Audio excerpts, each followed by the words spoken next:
The chip inside your phone right now has more transistors than there are stars in the Milky Way galaxy. About 100 billion of them, each one smaller than a virus, switching on and off 3 billion times per second. And the raw material for all of that, the literal substance this thing is made from, is the second most common element on Earth's crust: sand. Ordinary beach, kick it with your foot sand. So let's go backwards. Let's pull this thing apart, layer by layer, all the way down to the grain. Start with the chip itself. A modern processor is essentially a city carved into a fingernail. The streets are copper wires thinner than a human hair divided by 100. The buildings are transistors, tiny switches that control whether electricity flows or stops. That's it. The entire logic of computation, every calculation your device has ever made, every video streamed, every message sent is just electricity being told yes or no billions of times very fast. The sophistication isn't magic. It's repetition at a scale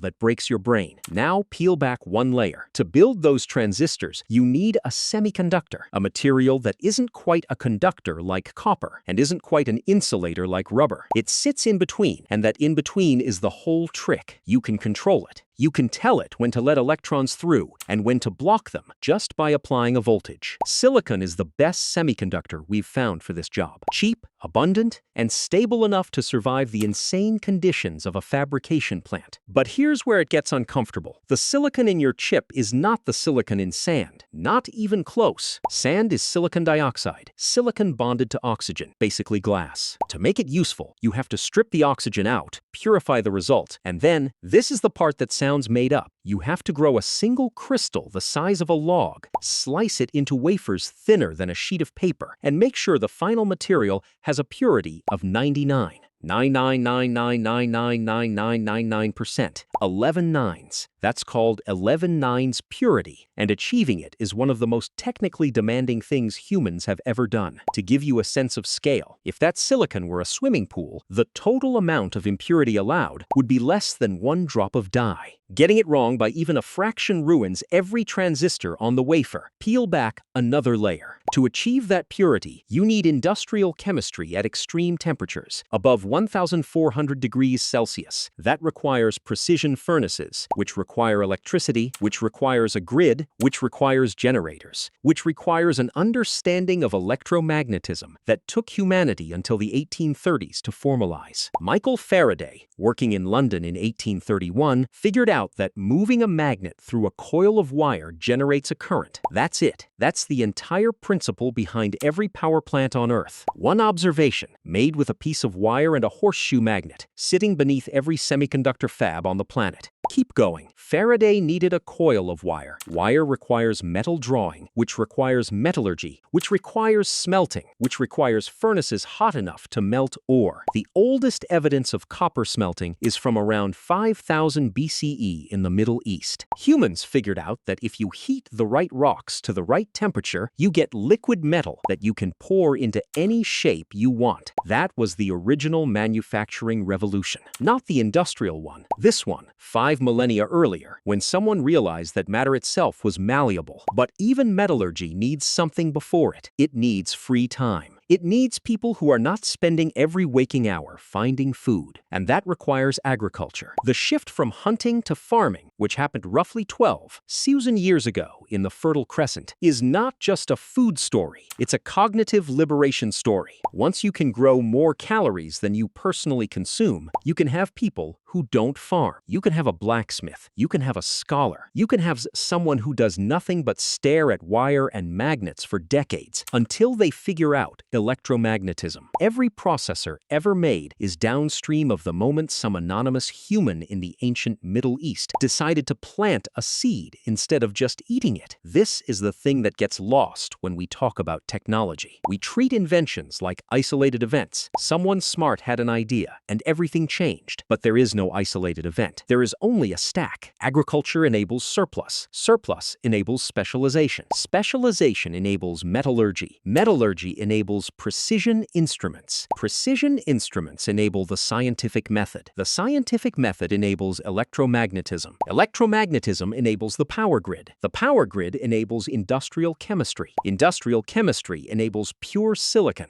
Pure silicon enables the transistor. The transistor, repeated 100 billion times on a piece of material the size of your thumbnail, enables everything you did on your phone today. What you're holding is not a piece of technology. It's a receipt, a physical printout of every problem our species decided was worth solving in the correct order over 12,000 years. The sand was always there. The knowledge of what to do with it took all of recorded history to accumulate. And the next time your phone freezes, maybe cut it a little slack.